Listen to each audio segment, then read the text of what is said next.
What's up, Michigan State fans? This is Jacob Klatsnik here back for another episode of the Michigan State Spartans Insider Podcast. This is now the podcast for Wednesday, March 11th, 2026.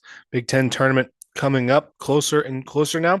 Just going to take a few minutes today to kind of talk about like what this tournament can mean for Michigan State because there are some stakes here kind of gone over. I think they probably need to win one game to ensure that they're going to be a two seed. Might depend on who you see in the semifinal, but to really feel good, probably let's say it's UCLA. That's the most likely first opponent that they can face. You got to win that game. Simple as that. It would be a quad one game, not a super high quad one game, but it's just. But I think there's more to it. You're not thinking just win one game and then get out. I think MSU should really try to be. I mean, they're obviously going to try, but like this can really gather some momentum. I think for Michigan State moving forward. Because again, they're just coming off that loss to Michigan. They've been swept by Michigan for the first time in 12 years. I believe it was 2013-14. And interesting, I looked back at that. MSU beat Michigan in the Big Ten title championship game that year. Michigan was the one seed, MSU was the three seed. That it's kind of the parallels are there, but we'll worry about that if that matchup happens again. Which really, as I kind of look at the bracket, I kind of think it will happen. But because again, Michigan is just I think better than everyone in the Big Ten relatively comfortably. They won the thing by 4 games after all, and Michigan State is on a easier side of the bracket. Michigan would probably have to play Illinois in the semifinal. Illinois is right up there with anyone outside Michigan, but still probably a tough matchup for them there. I mean, they're the 4 seed. And again, I think if you have MSU, Nebraska, or MSU, Purdue, I like MSU's chances in the semifinals. Even if it's some other team, it could be Indiana, even more so. But like this can be a real chance for Michigan State to really gather. Like they've already had some momentum, I think, on their side. I think you just saw Michigan and MSU kind of both play to their level when they played against each other, and Michigan's level is just above MSU's right now. But can you say you win 3 games in 3 days? You're feeling real nice going into March. You're going to be a 2 seed. You get a banner up in the Breslin for one, and two. It's just again you're playing your best basketball at the right time. MSU had won. I think it was either 4 or 5 straight games before they lost to Michigan in the regular season finale. They still played fine in that loss. It's just the opponent and the circumstances. It's a loss also at the end of the day. But if you win this thing, say you go through Michigan in the final, you are feeling real strong because again that's the big thing that irks me a little bit about MSU is they've had 3 shots, one at Duke, 2 at Michigan, and they've been there for most of the game. In all 3 of those games, I think they've had leads in the second half in all of those games, but they've fallen off at the very end. Just can you find a way to put together 40 minutes against these teams? I think something that can also help is there's spurts now lately that have popped up where they're having like the offense isn't scoring points for 4 or 5 minutes. It happened against Indiana. There was a cold stretch against Michigan. Again, there were 2 11-0 runs for Michigan in that game. You're just not going to beat Michigan if you let that happen. Um, but uh, but that's another troubling trend, I guess. But it hasn't been a super big issue all season. Um, I'm trying to catch my words here. But this is um yeah. It's just but again, still say you play Michigan in the tournament final, which again very much could happen. I mean, if you say you, but again, say it's Michigan, this would be, I mean, that would just be that would almost kind of feel like a second life, I guess, in some way. It's really your fourth life to go up against a true tier A team. It's just, I think MSU is a step below that right now, and they've shown that in all 3 of those games. Can you just get over that hump and kind of like maybe get that mental block? That's kind of the thing I've been searching for. That's kind of the term I'm looking for here. Because you don't want to get into this spot where you are thinking say you're up by 2 and there's 10 minutes left and you're thinking, okay, you're getting a kind of a sense of deja vu. And it's just kind of like that power visualization, I guess. You want to visualize getting to that finish line and you're still winning. You've won the game.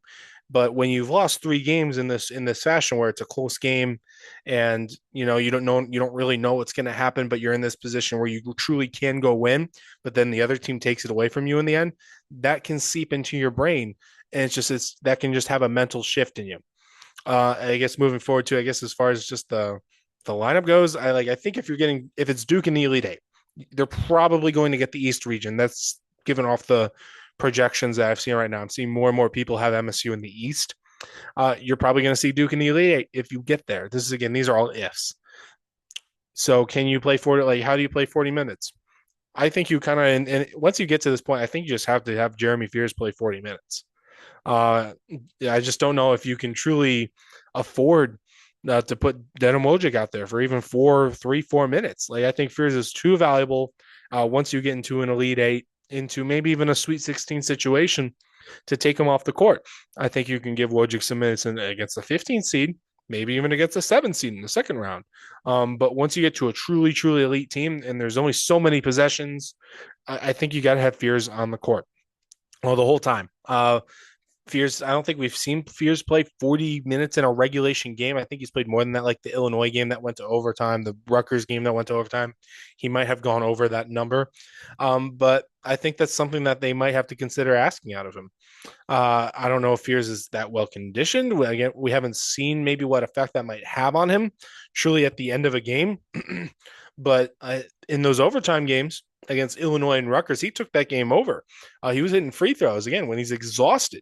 So I think there are signs to point to that Fears maybe can handle that.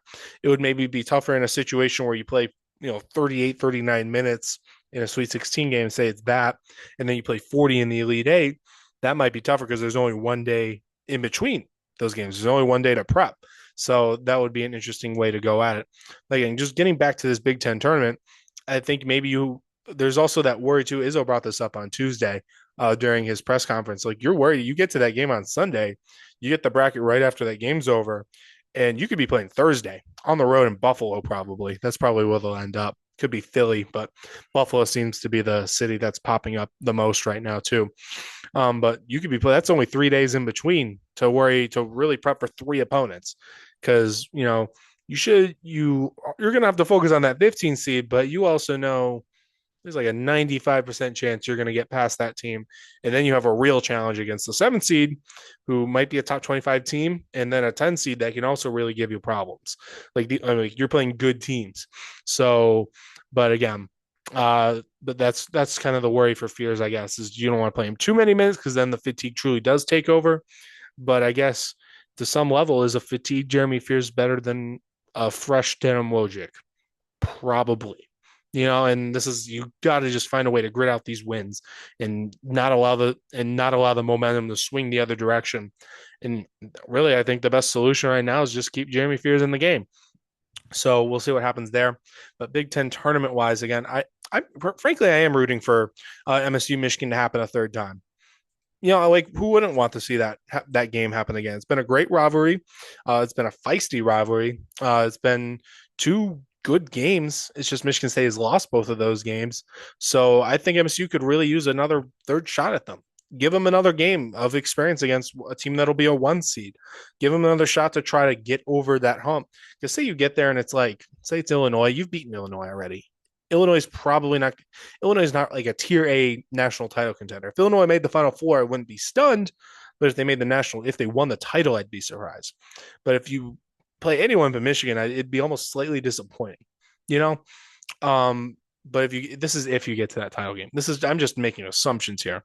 They could lose to UCLA first round for all I know. Like, and then this is all moot, but we'll see. But if say you get Michigan a third time, I would just really like to see how they handle that. You've already seen them twice. It's already been a hotly contested game. They got pretty feisty at the beginning there on Sunday. And it would just be really interesting to see how they handle that. Plus, simply put, it's Michigan State, Michigan in the Big Ten title game. I was actually at the one in Chicago in 2019, and just that was special. Just that whole atmosphere and everything. So again, we'll see what happens. Not my most on point one today. But yeah, that kind of sums up my thoughts. It's a chance, just again, like every other conference tournament, chance to gather momentum, you can go win you can go get a banner in 3 days. It's the quickest. It's really the quickest way in college basketball to go hang a banner up in your in your arena. Just win 3 games. Yeah, 3 days. Fatigue definitely sets in that third one. But yeah, we'll see what happens. Once again, though, there'll be plenty of written content on the Big Ten tournament and anything else going on in Michigan State sports. You can get that at Michigan State Spartans on SI or SpartanNation.com. Thank you all for listening or watching. But yeah, that's all I have for you guys today. Once again, though, I'm Jake Hatsika. I'll see you guys around.